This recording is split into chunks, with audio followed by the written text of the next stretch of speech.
السلام عليكم ورحمة الله وبركاته.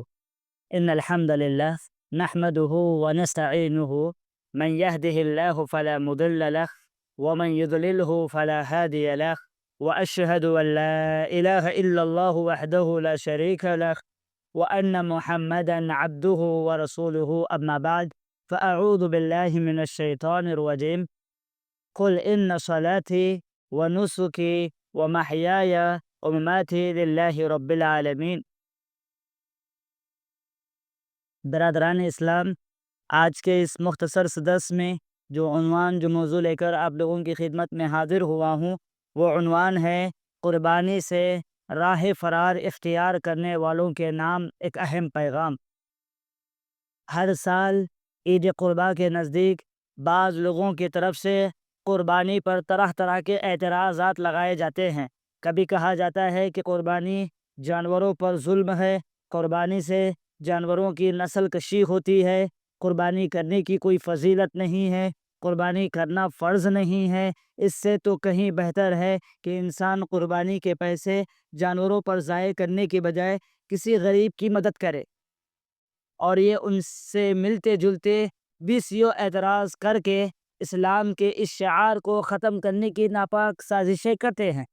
اسی مناسبت سے اس مختصر سے درس میں چند ایسے اعتراضات پیش کر کے میں ان کی وضاحت بھی آپ لوگوں کے سامنے کرنا مناسب سمجھتا ہوں۔ قربانی سے جو راہ فرار اختیار کرنے والے ہیں، ان لوگوں کا جو سب سے پہلا اعتراض ہوتا ہے وہ یہ ہوتا ہے کہ قربانی کرنا کون سا فرض ہے۔ قربانی کرنے سے راہ اختیار کرنے والے، قربانی سے راہ فرار کرنے والے، قربانی نہ کرنے والے کا سب سے بڑا اعتراض یہی ہوتا ہے کہ قربانی کون سی فرض ہے۔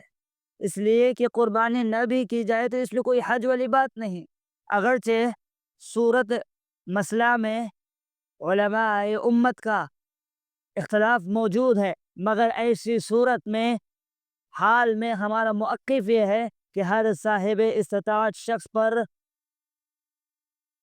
قربانی فرض ہے، جس کے چند اہم دلائل میں آج آپ لوگوں کے سامنے رکھتا ہوں۔ سب سے پہلی دلیل قرآن مجید میں اللہ رب العالمین کا فرمان ہے، قل ان صلاتی ونسکی ومحیای ومماتی للہ رب العالمین، کہ کہہ دیجئے کہ بے شک میری نماز، میری قربانی، میری زندگی، میری موت اللہ رب العالمین کے لیے ہے، تو تمام جہانوں کا رب ہے۔ اللہ رب العزت نے جو یہ بات رسول اکرم صلی اللہ علیہ وسلم سے اللہ رب العزت نے جو یہ بات رسول اکرم صلی اللہ علیہ وسلم سے کہلوائی، اس میں قربانی کا ذکر بھی ہے اور یہ قربانی کی اہمیت پر دلالت کرتی ہے۔ دوسرے مقام پر اللہ رب العالمین نے فرمایا فَصَلِّ لِرَبِّكَ وَانْحَرْ، پس تو اپنے رب کے لیے نماز پڑھ اور قربانی کرو۔ جس طرح نماز کا ذکر کیا گیا، اسی طرح ساتھ ہی ساتھ قربانی کا ذکر بھی کیا گیا اور کہا گیا کہ نماز پڑھیے اور قربانی کیجیے۔ جو جیسے نماز کی اہمیت ہے ویسے ہی قربانی کی اہمیت بھی ہے۔ اسی طرح رسول اکرم صلی اللہ علیہ وسلم کا فرمان ہے، ابو ہریرہ رضی اللہ عنہ سے روایت ہے کہ من کان لہ سعۃ ولم یضحِ فلا یقربن مصلانا، کہ جس کے پاس وسعت ہے وہ قربانی نہ کرے تو وہ ہمارے مصلی کے قریب نہ آئے، ہمارے عیدگاہ کے نزدیک بھی نہ آئے۔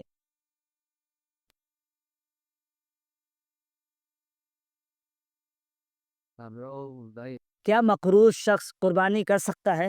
ابو ہریرہ رضی اللہ عنہ سے روایت ہے، رسول اکرم صلی اللہ علیہ وسلم کا فرمان ہے، من کان لہ سعۃ ولم یضحِ فلا یقربن مصلانا، کہ جس کے پاس وسعت ہے وہ قربانی نہ کرے تو ہمارے مصلی کے، ہمارے عیدگاہ کے قریب بھی نہ آئے۔ اس حدیث مبارکہ سے معلوم ہوتا ہے کہ قربانی نہ کرنے والا مسلمانوں کی اجتماعی خوشی میں شریک ہونے کا حق نہیں رکھتا۔ تاہم اس کا مطلب یہ نہیں ہے کہ اسے نماز عید پڑھنے کی ضرورت نہیں، بلکہ اسے تنبیہ کرنا ہے کہ استطاعت کے باوجود اسے ترک نہ کرے۔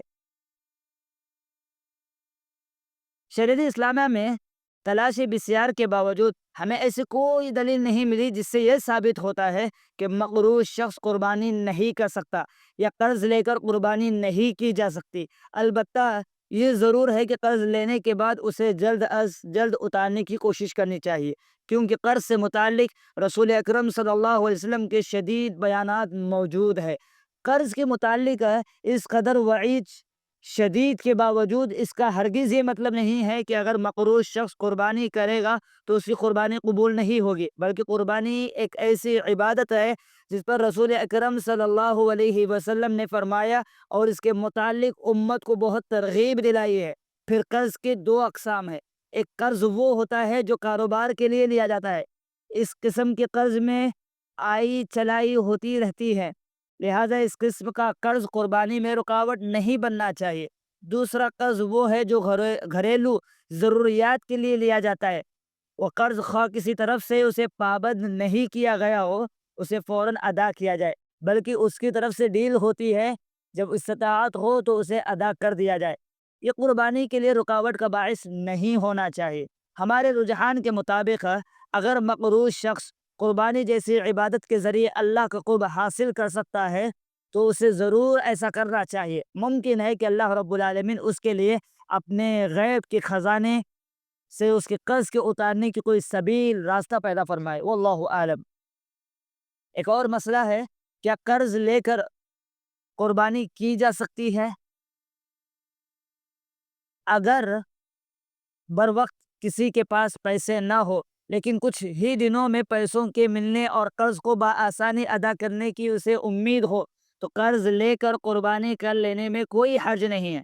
جیسے ایک شخص کی تنخواہ 50,000 روپے ہے اور 15-20 روز میں تنخواہ ملنے والی ہے اور قربانی کا وقت آ گیا ہے، اب وہ چاہتا ہے کہ کسی سے 20-30 ہزار ادھار لے، قربانی کر لے، تنخواہ ملنے پر قرض ادا کرے گا، تو ایسی صورت میں قرض لینے میں کوئی حرج نہیں ہے۔ بوقت ضرورت رسول اللہ صلی اللہ علیہ وسلم اور صحابہ کرام سے قرض لینا ثابت ہے۔ ویسے اگر دیکھا جائے تو عید الاضحیٰ کے موقع پر والدین کو چاہیے اپنے بچوں کے لیے جو رنگا رنگے جو جوڑے خریدتے ہیں، کپڑے خریدتے ہیں، کھانے پینے کی جو وافر سامان خریدتے ہیں، ہزاروں کا کیا لاکھوں کی شاپنگ کرتے ہیں، اس میں کچھ تخفیف کر کے قربانی جیسی عظیم سنت کو اپنائیں۔ البتہ یہ بالکل درست عمل نہیں ہے کہ انسان پہلے بھی مقروض ہو اور قرض بھی اس قدر لے کہ کوئی چھوٹی موٹی قربانی نہیں کر سکتا، اور قرض لے کر وہ لاکھوں کی قربانی لے لے اور واپسی کا کوئی راستہ نہ ہو۔ ایسی شخص کو چاہیے کہ بقدر استطاعت قربانی کا حکم ہے اور استطاعت کے مطابق ہی قربانی کرے۔ قربانی سے راہ فرار اختیار کرنے والے، قربانی نہ کرنے والے جو ایک اعتراض کرتے ہیں، وہ اعتراض یہ ہے کہ قربانی کی رقم سے کسی غریب کی بیٹی کی شادی کر دی جائے۔ قربانی کرنے کی بجائے قربانی کی اس رقم سے کسی غریب کی بیٹی کی شادی کر دی جائے۔ قربانی قریب آتے ہی بہت سے لوگوں کا یہ اعتراض ہوتا ہے کہ قربانی کے پیسے خود مزے سے اڑانے سے بہتر ہے کہ کسی غریب کی بیٹی کی شادی پر خرچ کر دینے چاہیے، یا کسی ہسپتال میں مریضوں کے علاج کے لیے پیسے دے دینا چاہیے، اس سے غریب کی ضرورت پوری ہوگی، اس کی بیماری کا علاج ہوگا۔ اس حوالے سے چند باتیں آپ لوگوں کے سامنے رکھنا چاہتا ہوں۔ پہلی بات یہ ہے، آپ پورے قرآن مجید اور احادیث رسول کا مطالعہ کیجیے، آپ کو کہیں یہ نہیں ملے گا کہ شادی کے وقت ایک خطیر رقم کی ضرورت ہوتی ہے۔ شادی میں جہیز جیسی بیماری ضروری ہے۔ شادی کی دعوت میں سینکڑوں لوگوں کو بلانے پر ہی شادی قابل قبول ہوگی، اور یہ کہ اگر شادی میں ایک بڑی رقم خرچ نہ کی جائے تو شادی نہیں رہتی۔ جب شریعت میں ایسی کوئی بات سرے سے موجود ہی نہیں ہے تو پھر عید قربان پر ہی غریب کی بیٹی کی شادی یاد آتی ہے، اسے کسی بھی وقت بغیر کسی تکلف کے ادا کر دینا چاہیے۔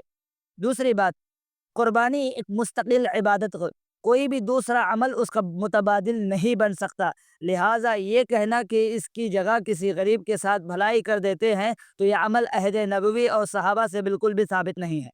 تیسری بات، قربانی سے مقصد محض ناداروں کی مدد نہیں جو صدقہ و خیرات سے پورا ہو جائے، بلکہ قربانی میں مقصود جانور کا خون بہانا ہے، اور یہ عبادت اسی خاص طریقے یعنی خون بہانے سے ہی ادا ہوگی۔ محض صدقہ و خیرات کرنے سے نہ یہ عبادت ادا ہوگی، نہ اس کی مطلوبہ فوائد ثمرات حاصل ہوں گے۔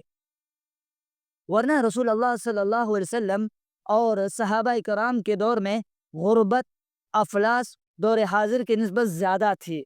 اگر جانور ذبح کرنا مستقل عبادت اور اللہ رب العالمین کا حکم نہ ہوتا تو رسول اکرم صلی اللہ علیہ وسلم قربانی کی بجائے غریبوں کے لیے چندہ جمع کرتے یا اتنی رقم رفاہی کاموں میں صرف کرتے کہ آپ تو یتیموں کے سرپرست شفقت رکھنے والے تھے، ان کی پرورش کرنے والوں کو جنت میں اپنی رفاقت کی وعید نویز سنائی ہے، غریبوں اور لاچاروں کے رکھوالے تھے، لیکن پھر بھی آپ نے عید الاضحیٰ کے موقع پر قربانی ہی کو ترجیح دی۔ کیوں؟ تیسری بات یہ، ویسے بھی ایسے اعتراضات کرنے والے زیادہ تر وہی لوگ ہوتے ہیں جو کروڑوں اربوں کی جائیداد کے مالک ہیں، ان کے ہاتھوں میں لاکھوں کے موبائل ہوتے ہیں، لاکھوں کی گاڑیوں میں سفر کرتے ہیں، اور سب سے بڑھ کر یہ کہ ان کے گھر میں کئی غریب کی بیٹیاں کپڑے دھوتی ہیں، جھاڑو لگاتی ہیں، کھانا بناتی ہیں، اور ان کے ساتھ ان کا جو رویہ ہوتا ہے وہ کسی سے ڈھکا چھپا نہیں ہوتا ہے۔ اگر انہیں غریب کا اتنا ہی خیال ہے تو سب سے پہلے اپنی جائیداد میں سے انہیں حصہ دے، اپنے وہ وہ شادیاں جن پر لاکھوں نہیں کروڑوں خرچ کرتے ہیں انہیں کم کر کے باقی پیسے غریب کو دے، پھر واقعی مان سکتے ہیں کہ انہیں غریب کا احساس ہے، لیکن ایسا بالکل نہیں ہوگا۔ اس کا مطلب یہ ہے کہ انہیں غریب کا احساس نہیں، بس شاعر اسلام سے نفرت ہے۔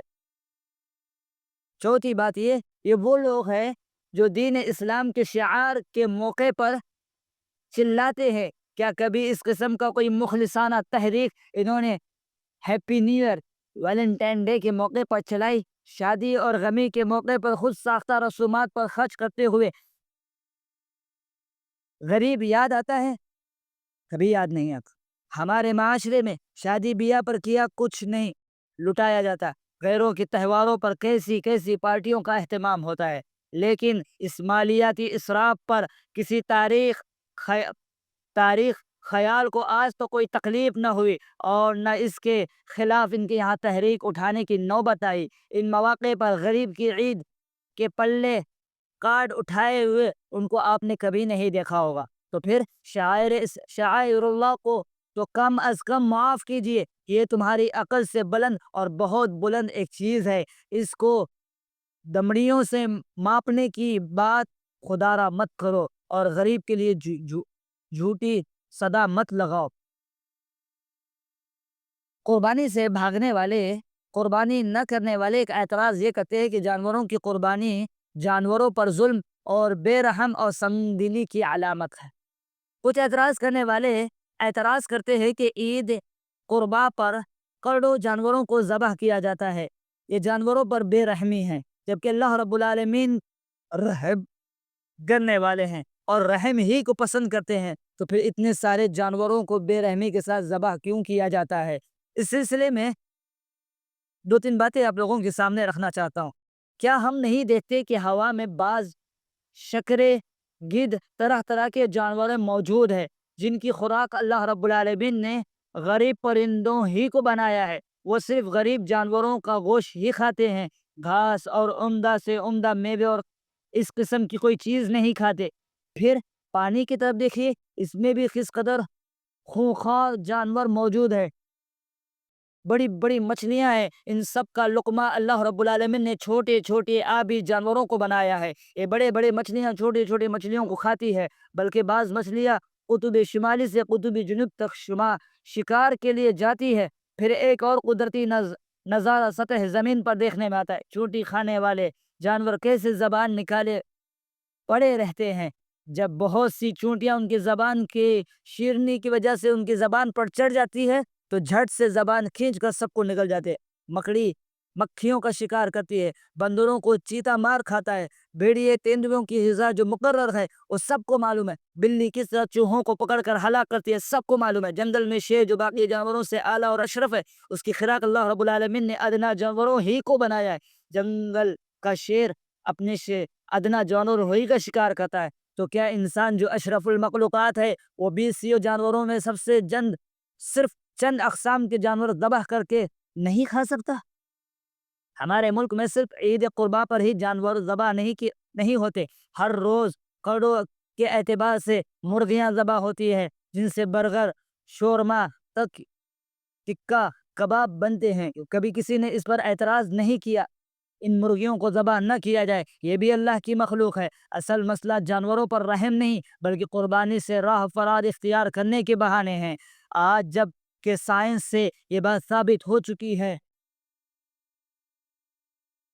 آج جبکہ سائنس سے یہ بات ثابت ہو چکی ہے کہ جسے قرآن مجید نے 1400 سال پہلے بتا دیا تھا کہ نباتات میں بھی زندگی ہوتی ہے، وہ بھی سانس لیتے ہیں، کھاتے ہیں، پیتے ہیں، احساس کرتے ہیں، تو کیوں یہ رحم دل ان کی قربانیاں کرتے چلے جا رہے ہیں؟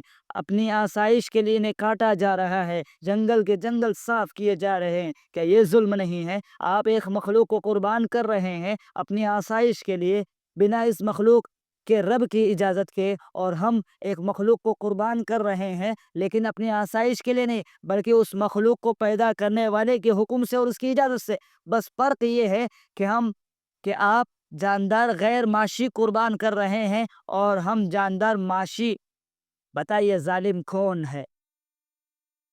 قربانی سے راہ فرار اختیار کرنے والے، قربانی نہ کرنے والے ایک اعتراض یہ بھی کرتے ہیں کہ اتنی ساری قربانیوں سے جانوروں میں قلت واقع ہو جائے گی، جبکہ اللہ رب العالمین کا فرمان ہے کہ وَمَا أَنفَقْتُم مِّن شَيْءٍ فَهُوَ يُخْلِفُهُ، کہ جو کوئی چیز تم خرچ کرتے ہو تو اللہ رب العالمین اس کے عوض تمہیں اور عطا کرتا ہے۔ ہمیشہ سے اللہ رب العالمین کا یہ نظام چلا آ رہا ہے کہ انسانوں یا جانوروں کو جس چیز کی ضرورت جتنی زیادہ ہوتی ہے، اللہ تبارک و تعالیٰ اس کی پیدائش اور پیداوار بڑھا دیتے ہیں۔ جس چیز کی جتنی ضرورت کم ہوتی ہے تو اللہ رب العالمین اس کی پیداوار بھی اتنی ہی کم کر دیتے ہیں۔ آپ پوری دنیا کا سروے کریں، اچھی طرح جائزہ لیں، جن ممالک میں قربانی کے اس عظیم الشان حکم پر عمل کیا جاتا ہے، کیا ان ممالک میں قربانی والے جانور ناپید ہو چکے ہیں؟ پہلے سے زیادہ موجود ہے۔ آپ نے کبھی اور کہیں سے بھی یہ نہیں سنے ہوں گے کہ دنیا سے حلال جانور ختم ہو گئے ہیں یا اتنے کم ہو گئے ہیں کہ لوگوں کو قربانی کرنے کے لیے جانور میسر نہیں آ رہے ہیں، جبکہ اس کے برخلاف کتے بلیوں کو دیکھیے، ان کی نسل ممالک میں کتنی ہیں۔ حالانکہ تعجب والی بات یہ ہے کہ کتے اور بلیاں ایک ایک حمل سے 4 4 بچے، 5 5 بچے جنتی ہے، لیکن ان کی تعداد بمقابل حلال جانوروں کے بہت کم نظر آتی ہے۔ قربانی سے راہ فرار اختیار کرنے والے، قربانی نہ کرنے والے یا قربانی کے متعلق اعتراض کرنے والے ایک بات یہ کہتے ہیں کہ کاروبار مندہ ہے، ہم قربانی نہیں کر سکتے۔ عید قربا کے قریب اچھے بھلے لوگوں کو بھی آپ یہ اعتراض کرتے ہوئے دیکھیں گے اور سنیں گے کہ بھائی قربانی کرنا تو چاہتا ہوں مگر کاروبار اچھا نہیں ہے، کاروبار ہی نہیں ہے، حالات بہت مندے چل رہے ہیں، حالات بہت خراب چل رہے ہیں۔ اگر ایسے لوگوں کی حقیقت کو دیکھا جائے تو لاکھوں کا کروڑوں کا ان کا بزنس ہوتا ہے، لاکھوں کروڑوں کے گھر کے مالک ہوتے ہیں، کھانے پینے پر بھی پرتکلف ہوتے ہیں، ان کی شادیاں اور خوشیاں بھی خوب ہوتی ہے، مگر کاروبار مند صرف عید قربا پر ہی ہوتا ہے۔ بھائی میں یہ نہیں سمجھتا کہ کسی بھی کاروباری بندے کے لیے اپنی ضروری اخراجات سے ہٹ کر کسی بھی بڑے جانور میں حصہ ڈالنے کے لیے کوئی 20,000 جمع نہ ہو سکے۔ عید پر باقی اخراجات کی چھٹی کروا کر صرف قربانی پر فوکس ہو تو میں نہیں سمجھتا کہ کوئی زیادہ مسئلہ ہو۔